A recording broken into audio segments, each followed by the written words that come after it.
창세기 9장 10자. 하나님이 노아와 그의 아들들을 축복하여 이렇게 말씀하셨다. 너희는 자녀를 많이 낳고 번성하여 땅을 가득 채워라.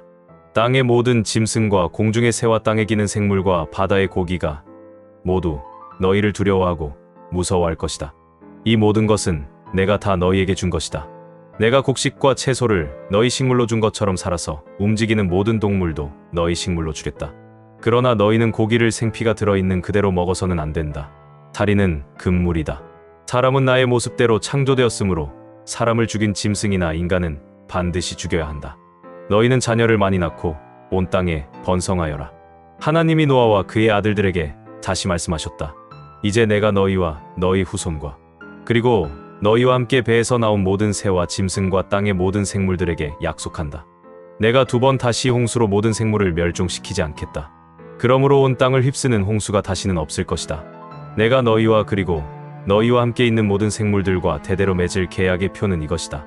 내가 무지개를 구름 속에 두었으니 이것이 나와 세상 사이의 계약의 표가 될 것이다. 내가 땅에 구름을 보내 무지개가 구름 속에 나타나면 내가 너희와 모든 생물 사이에 맺은 계약을 기억하겠다. 홍수 때문에 생물이 전멸되는 일이 다시는 없을 것이다. 무지개가 구름 가운데 나타날 때마다 내가 그것을 보고 땅의 모든 생물과 맺은 나의 영원한 계약을 기억할 것이다. 이것이 바로 모든 생물과 맺은 계약의 표이다. 배에서 나온 노아의 아들들은 셈과 함과 야벳이었는데 함은 가나안의 아버지였다.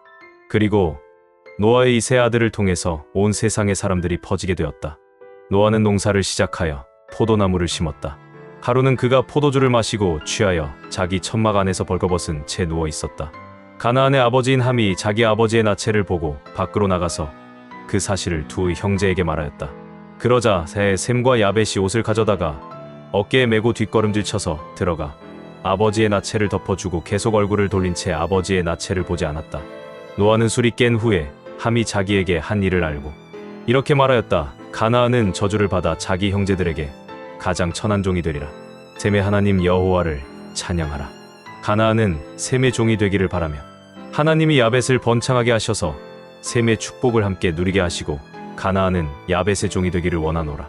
홍수 후에도 노아는 350년을 더 살다가 950세에 죽었다. 노아의 아들인 셈과 함과 야벳의 자손들은 이렇다.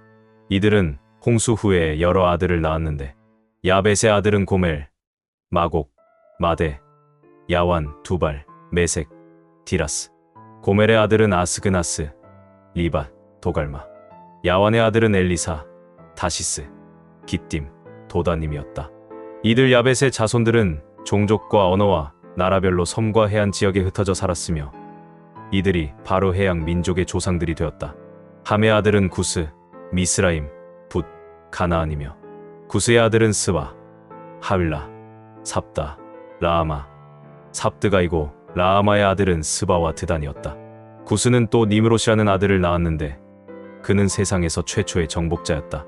그는 여호와를 무시하는 힘센 사냥꾼이었으므로 니므롯처럼 여호와를 무시하는 힘센 사냥꾼이라는 유행어까지 생기게 되었다.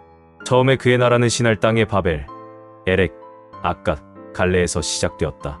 거기서 그는 아시리아로 가서 니느웨, 르오보실, 갈라 그리고 니느웨와 갈라 사이에 큰 성 레센을 건설하였다. 미스라임은 루딤, 아나밈, 르아빔, 납두이, 바드루심, 가슬루임, 갑도림을 낳았으며 블레셋 사람들은 가슬루임의 후손들이었다.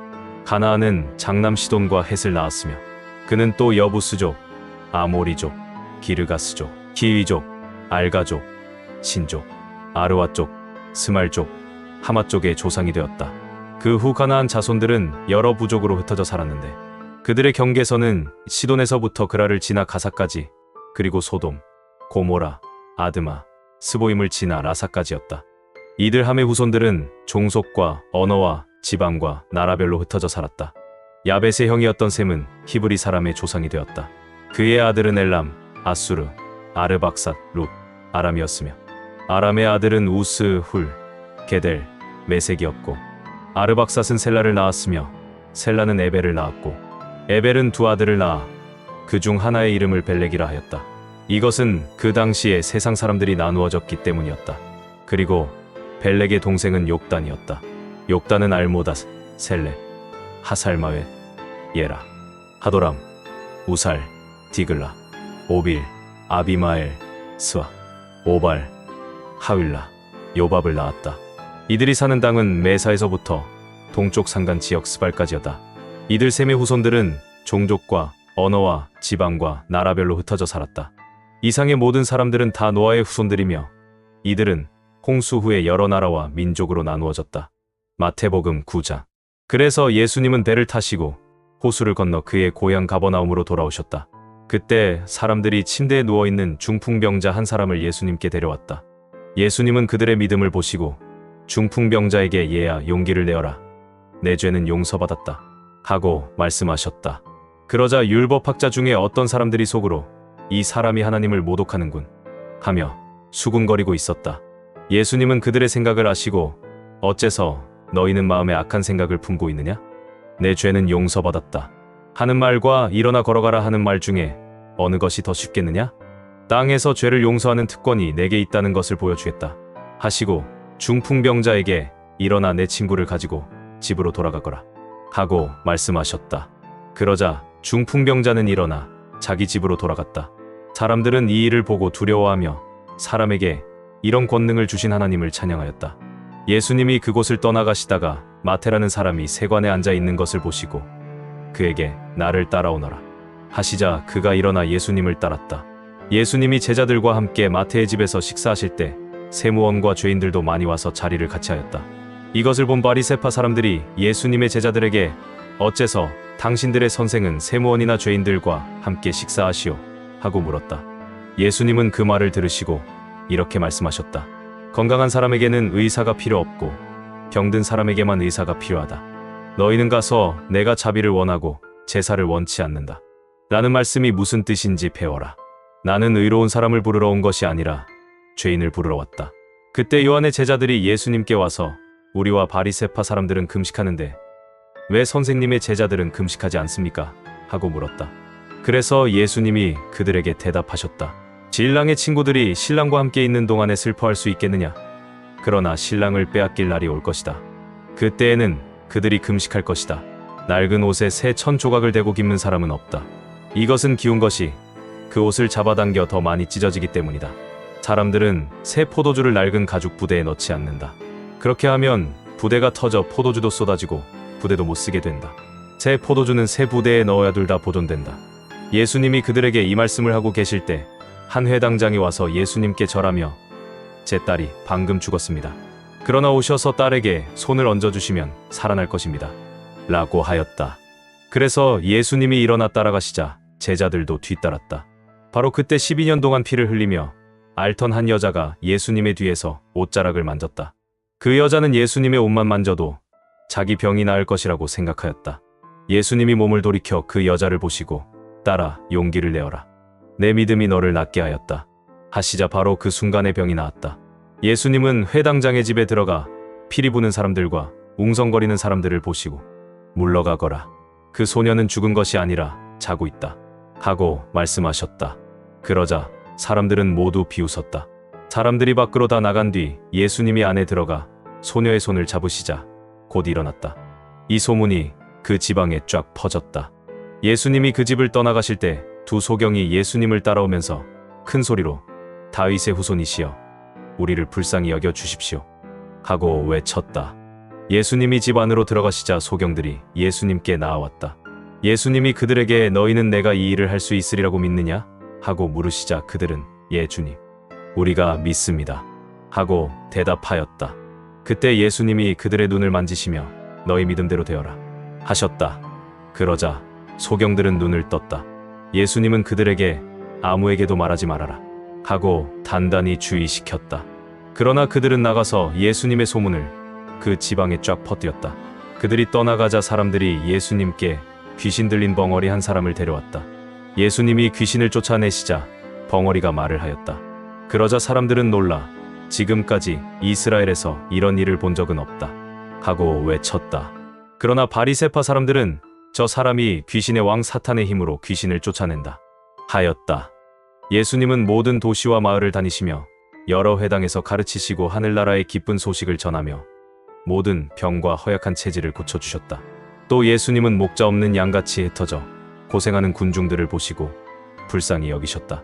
그래서 예수님은 제자들에게 추수할 것은 많으나 일꾼이 적다.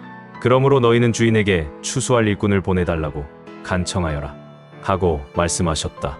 에스라 9장. 그 후에 이스라엘 백성의 일부 지도자들이 나에게 백성들과 제사장들과 레위 사람들이 이웃의 이방 민족들과 구별된 생활을 하지 않고 가나안 사람, 헷 사람, 브리스 사람, 여부스 사람, 암몬 사람, 모압 사람, 이집트 사람, 아모리 사람들의 풍습을 본받아 더러운 짓을 하며 이들 이방 민족들과 서로 결혼하여 거룩한 민족의 순수성을 더럽혔으며 이 일에 앞장선 자들이 지도자들과 관리들이라고 일러주었다. 나는 이 말을 듣고 슬퍼서 옷을 찢고 머리털과 수염을 뜯으며 정신없이 주저앉아 있었다. 그때 하나님의 말씀을 두려워하는 자들이 이 백성의 죄 때문에 예 곁으로 모여들었다. 나는 비탄에 잠겨 그대로 앉아 있다가 저녁 제사를 드릴 때에 슬픔을 머금고 일어나 찢어진 속옷과 겉옷을 입은 채 무릎을 꿇고 나의 하나님 여호와를 향해 두 손을 들어 이렇게 기도하였다. 나의 하나님 이시여, 내가 너무 부끄러워 주 앞에 머리를 들 수가 없습니다. 우리 죄가 우리 머리보다 높이 쌓여 하늘에 닿았습니다. 우리 조상 때부터 지금까지 우리는 줄곧 죄만 지어왔습니다. 우리의 죄 때문에 우리는 물론 우리 왕들과 제사장들이 외국 왕들의 손에 죽고 약탈을 당했으며 포로로 잡혀가 오늘날까지도 수모를 당하고 있습니다. 이제 잠시 동안이나마 우리 하나님 여호와께서 우리에게 은혜를 베푸셔서 우리 소수의 사람들을 종살이하던 곳에서 돌아오게 하여 이 거룩한 곳에 안전하게 살도록 하시고 우리에게 새로운 삶을 주셨습니다. 우리는 종이었으나 주는 우리를 그대로 내버려 두지 않으시고 페르시아 황제의 은혜를 입게 하시며 우리가 다시 힘을 얻어 폐허가 된 주의 성전을 재건하게 하시고 이곳 유다와 예루살렘에서 우리를 안전하게 살도록 하였습니다. 그러나 하나님이시여, 주께서 이런 은혜를 베푸신 후에도 우리가 주를 저버리고 주의 법을 어겼으니 이제 무슨 말을 할 수 있겠습니까?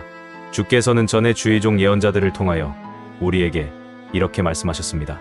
너희가 들어가서 소유할 땅은 더러운 땅이다. 그곳에 사는 이방 민족들이 그 땅을 온통 더럽고 추한 것으로 가득 채웠다. 그러므로 그들과 서로 결혼하지 말고 그들의 평안과 번영을 추구하지 말아라. 그러면 너희가 막강해져서 번영을 누리며 그 땅을 너희 후손에게 유산으로 길이 물려주게 될 것이다. 지금까지 우리가 당한 모든 일은 우리의 악한 행위와 큰 죄의 결과였습니다. 그러나 우리 하나님은 우리가 지은 죄에 비해 우리의 형벌을 가볍게 하셔서 이와 같이 우리를 살아남게 하셨습니다. 그런데도 우리가 다시 주의 명령을 어기고 이 악한 백성들과 결혼하였으니 어찌 주께서 우리에게 분노하시지 않겠습니까? 분명히 주는 우리를 전멸시키고 한 사람도 살아남지 못하게 하실 것입니다. 이스라엘의 하나님 여호와여, 주는 의로우신 분이십니다. 우리가 오늘날 이처럼 살아남긴 했습니다만 우리가 주께 범죄하였으므로 감히 주 앞에 설 수가 없습니다. 사도행전 9장. 한편 사울은 여전히 주님의 제자들을 위협하고 죽일 기세로 대제사장에게 가서 다마스커스의 여러 회당에 보낼 공문을 요구하였다. 그것은 믿는 사람이면 남녀를 가리지 않고 보는 대로 잡아 예루살렘으로 끌고 오기 위해서였다. 사울이 길을 떠나 다마스커스 가까이 갔을 때 갑자기 하늘에서 빛이 그에게 비춰왔다. 그 순간 그는 땅에 쓰러졌는데 그때 사울아, 사울아, 내가 왜 나를 괴롭히느냐? 라는 음성이 들려왔다. 사울이 당신은 누구십니까? 하고 묻자 나는 내가 핍박하는 예수이다. 너는 일어나 시내로 들어가거라. 내가 해야 할 일을 일러줄 사람이 있을 것이다. 라고 대답하셨다. 사울과 함께 가던 사람들은 소리만 들리고 아무도 보이지 않아 말을 못한 채 멍하니 서 있기만 했다. 사울이 일어나 눈을 떴으나 아무것도 볼 수가 없었다. 그래서 그는 같이 가던 사람들의 손에 이끌려 다마스커스로 들어가서 사흘 동안 보지 못한 채 먹지도 마시지도 않았다. 그때 다마스커스에 아나니아라는 제자가 있었다. 주님께서 환상 가운데 그에게 나타나 아나니아야 하고 부르셨다. 그가 예, 주님 하고 대답하자 주님께서 이렇게 말씀하셨다. 너는 어서 고등거리에 있는 유다의 집에 가서 다소 사람 사울을 찾아라. 지금 그가 기도하고 있다. 그는 환상 가운데서 아나니아라는 사람이 들어와 자기에게 손을 얹어 다시 보게 해주는 것을 보았다. 그러자 아나니아가 대답하였다. 주님, 그 사람이 예루살렘에서 주님의 성도들을 몹시 괴롭혔다는 말을 많은 사람들에게서 들었습니다. 그리고 그는 주님의 이름을 부르는 사람들을 모조리 잡아갈 권리를 대제사장들에게서 받아 가지고 이리로 왔습니다. 그러나 주님은 아나니아에게 이렇게 말씀하셨다. 가거라. 그는 내 이름을 이방인들과 왕들과 이스라엘 사람들에게 널리 전하도록 내가 선택한 사람이다. 그가 나를 위해 얼마나 많은 고난을 받아야 할 것인가를 내가 그에게 보이겠다. 그래서 아나니아는 그 집을 찾아가서 사울에게 손을 얹으며 말하였다. 사울 형제, 오는 길에 당신에게 나타나셨던 주 예수님이 나를 보내 당신의 눈을 뜨게 하고 성령을 충만히 받도록 하셨습니다. 그러자 즉시 사울의 눈에서 비늘 같은 것이 떨어져 나가고 그는 다시 보게 되었다. 그리고 그는 일어나 침례를 받은 후 음식을 먹고 힘을 얻었다. 사울은 며칠 동안 다마스커스에 있는 신자들과 함께 지냈다. 그리고서 그는 곧 여러 회당으로 가서 예수님이 하나님의 아들이라고 외치기 시작했다. 그러자 사람들은 그의 말을 듣고 모두 놀라 이렇게 말하였다. 저 사람이 예루살렘에서 예수 믿는 사람들을 죽이던 사람이 아니오. 그가 여기에 온 것도 믿는 사람들을 잡아서 대제사장들에게 끌어가기 위한 것이 아니오. 그러나 사울은 더욱 힘을 얻어 예수님이 그리스도라는 것을 증명하여 다마스커스에 사는 유대인들을 어리둥절하게 하였다. 여러 날이 지난 후에 유대인들이 모여서 사울을 죽일 계획을 세웠으나 사울은 그들의 계획을 알고 있었다. 그들이 사울을 죽이려고 밤낮 성문을 지켰지만 그의 제자들이 밤에 사울을 광주리에 담아 성 밖으로 달아내렸다. 사울은 예루살렘에 올라가서 제자들과 사귀려고 했으나 그들은 사울이 제자가 된 것을 믿지 않고 모두 그를 두려워하였다. 그러나 바나바는 사울을 데리고 사도들에게 가서 그가 길에서 어떻게 주님을 보았으며 주님이 그에게 하신 말씀과 또 다마스커스에서 예수님의 이름을 담대히 전한 일을 그들에게 설명해 주었다. 그래서 사울은 제자들과 함께 지내며 자유롭게 예루살렘을 드나들면서 주님의 이름을 담대하게 전하였다. 사울은 그리스말을 하는 유대인들과 이야기도 하고 논쟁도 하였으나 그들은 사울을 죽이려고 음모를 꾸몄다. 믿는 형제들이 그것을 눈치채고 사울을 가이사랴로 데리고 내려가 다소로 보냈다. 이렇게 해서 교회는 유대와 갈릴리와 사마리아 온 지방에서 평안을 누리며 성장해 갔다. 그리고 주님을 두려워하고 성령님의 위로를 받으며 그 수가 점점 더 늘어나고 있었다. 이때 베드로는 여러 지방을 두루 다니다가 노다에 사는 성도들에게 내려갔다. 거기서 그는 8년 동안 중풍병으로 들어누운 애니아라는 사람을 만났다. 베드로가 그에게 애니아 씨, 예수 그리스도께서 당신을 고치십니다. 일어나 자리를 정돈하십시오. 하자 그는 즉시 일어났다. 루다와 사론에 사는 사람들은 애니아에게 일어난 일을 보고 모두 주님께로 돌아왔다. 한편 요바에는 다비다 그리스말로는 도르가라는 여신도가 있었는데 그녀는 착한 일과 구제 사업을 많이 하고 있었다. 이 무렵 그 여자가 병들어 죽자 사람들이 시체를 씻어서 2층에 안치하였다. 요바에서 멀지 않은 루다에 베드로가 있다는 말을 듣고 제자들은 두 사람을 그에게 보내 속히 와달라고 간청하였다. 그래서 베드로는 일어나 두 사람과 함께 갔다. 그가 요바에 도착하자 사람들이 그를 2층 방으로 안내하였다. 과부들은 모두 베드로의 주변에 둘러서서 울며 도르가가 살아있을 때 만들어둔 속옷과 겉옷을 보여주었다. 베드로는 사람들을 모두 밖으로 내보낸 후 무릎을 꿇고 기도하였다. 그리고서 그가 시체를 향해 다비다 부인 일어나시오 하자 그 여자가 눈을 뜨고 베드로를 보며 일어나 앉았다. 베드로는 그 여자의 손을 잡아 일으켜 세우고 성도들과 과부들을 불러 그녀가 살아난 것을 보여주었다. 그리고 그 소문이 온 요바에 퍼져서 많은 사람이 주님을 믿었다. 베드로는 요바에서 여러 날 동안 가죽 만드는 시몬의 집에 머물러 있었다.